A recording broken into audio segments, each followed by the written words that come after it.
Assalamualaikum warahmatullahi wabarakatuh dan selamat malam semuanya. Saya Ilham Maulana dari Akuntansi Bisnis Digital 4C ingin mempresentasikan tentang ketetapan kertas kerja pada audit. Baiklah, langsung aja kita menjelaskan. Yang pertama itu adalah kertas kerja audit. Kertas kerja adalah sebuah catatan dari berbagai macam prosedur audit yang dilakukan, bukti audit yang diperoleh, dialokasikan, pekerjaan antara anggota tim audit, dan lain-lain. Kertas kerja audit adalah sebuah dokumen dan sebuah bukti yang dikumpulkan dan disimpan oleh auditor selama audit.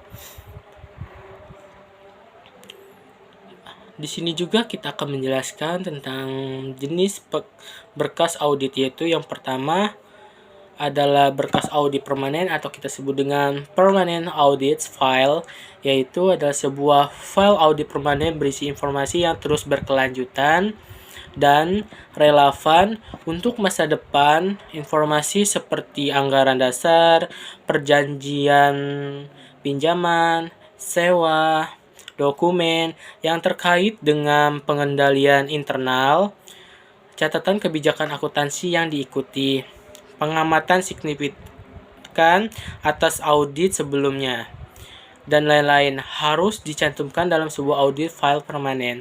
Yang kedua adalah berkas audit saat ini atau kita sebut dengan current audit file, yaitu adalah file audit saat ini berisi informasi mengenai audit yang sedang dilakukan dalam periode yang sedang berjalan. Nah, file audit ini mencakup informasi seperti laporan keuangan dan laporan audit, neraca saldo, dan lembar kerja, dan catatan mengenai resiko pengendalian internal, konfirmasi eksternal yang diterima, pertanyaan auditor dan jawaban yang diterima dari manajemen, dan lain-lain.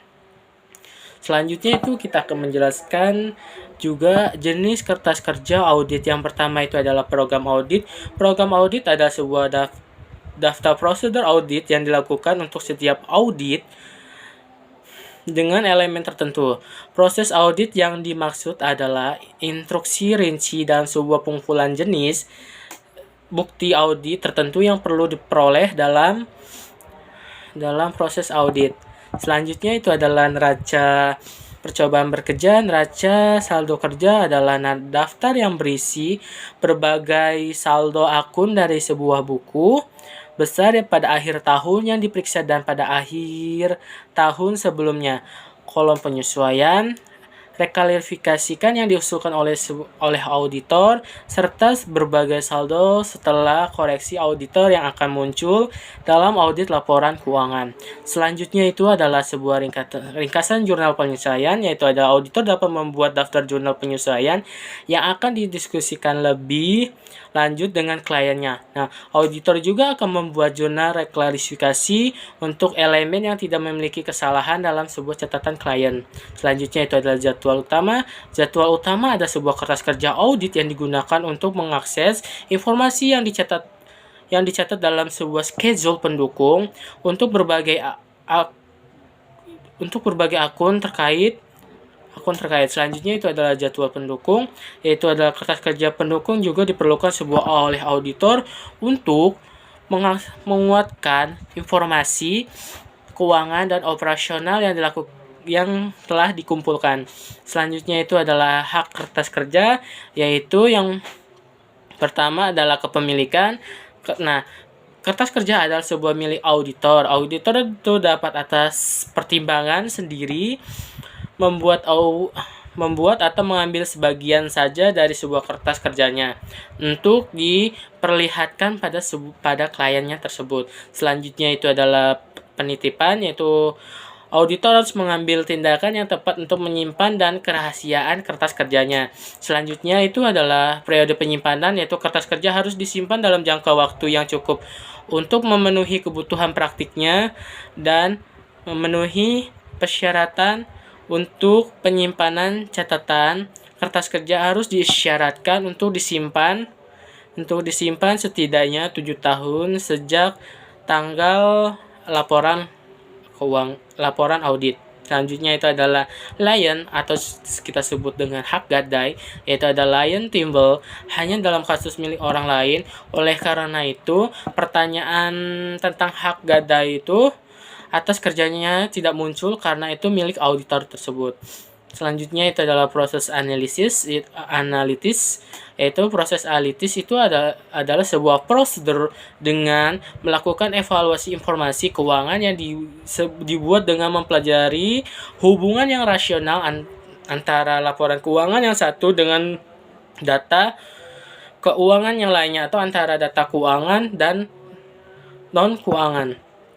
Selanjutnya itu adalah tujuan prosedur analitis, yaitu yang pertama itu menjadi alat perencanaan. Nah, prosedur analisis itu dapat membantu dalam sebuah menentukan natur, timing, dan perluasan prosedur audit lainnya.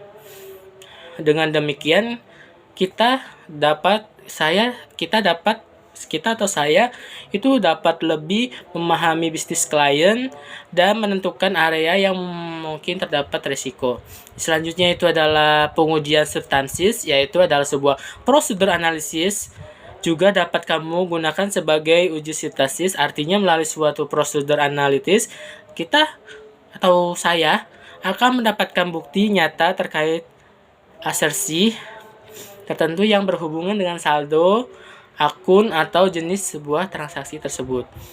Selanjutnya itu adalah melakukan review menyeluruh, yaitu pada tahap penyelesaian audit, prosedur analisis juga dapat menjadi review menyeluruh atas sebuah laporan keuangan. Melalui prosedur analitis, kita atau saya dapat mengidentifikasi kenaikan atau penurunan tidak biasa yang mungkin tidak terdeteksi pada tahap perencanaan maupun pengujian pada audit tersebut. Nah, selain itu juga prosedur analisis itu akan memastikan bahwa laporan keuangan itu telah disajikan secara wajar. Untuk selanjutnya itu adalah 5 jenis prosedur audit. Yang pertama itu adalah data industri. Nah, itu adalah audit harus menentukan apakah kedua hal yang terjadi itu terakhir memberikan kepastian yang layak bahwa laporan keuangan itu tidak salah saji. Nah, manfaatnya itu adalah membantu memahami bisnis klien dan sebagai indikasi atas kemungkinan adanya sebuah kegagalan pada sebuah keuangan tersebut, tetapi mungkin kurang membantu auditornya dalam mengidentifikasi pada salah saji yang potensial. Selanjutnya itu adalah data periode yang sebelumnya yang serupa, itu adalah bisa dengan membandingkan saldo tahun berjalan dengan tahun sebelumnya. Nah, membandingkan secara rincian total saldo dengan rincian yang serupa untuk tahun sebelumnya. Nah, itu menghitung rasio dan hubungan presentasi untuk membandingkan dengan tahun yang sebelumnya. Nah, untuk selanjutnya yaitu adalah hasil yang diharapkan yang ditentukan pada sebuah klien. Itu kebanyakan perusahaan menyiapkan sebuah anggaran untuk berbagai aspek operasi dan hasil keuangannya. Karena anggaran merupakan ekspektasi klien selama periode berjalan, auditor tuh harus menyelidiki perbedaan yang paling signifikan antara hasil yang dianggarkan dan hasil yang aktual. Nah, karena paling signifikan karena itu adalah area yang mengandung salah saji yang potensial. Selanjutnya itu adalah hasil yang diharapkan yang ditentukan pada auditor. Nah, itu auditor tuh menghitung saldo yang diharapkan untuk dibandingkan dengan saldo aktual. Nah, auditor itu membuat estimasi tentang saldo akun apa yang seharusnya dengan menghubungkannya ke beberapa akun neraca atau kita sebut dengan akun laporan laba rugi lainnya. Selanjutnya itu adalah hasil yang diharapkan dengan menggunakan data non-keuangan. Nah, itu pendekatan yang dilaksanakan untuk melakukan estimasi dalam situasi yang lain karena kepentingan utamanya itu pada keakuratan pada datanya tersebut.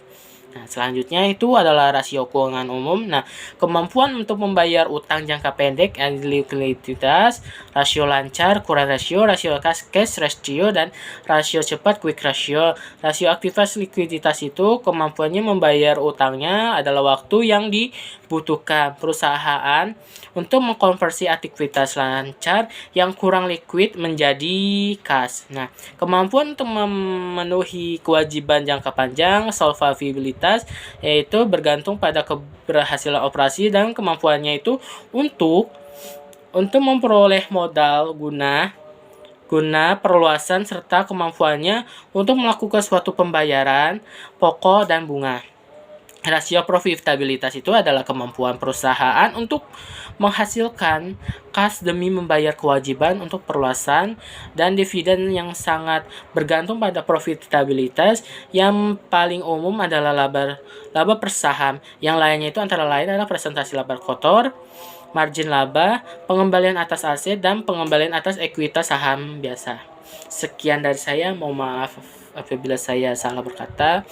Saya mohon ampun. Saya akhiri. Assalamualaikum warahmatullahi wabarakatuh.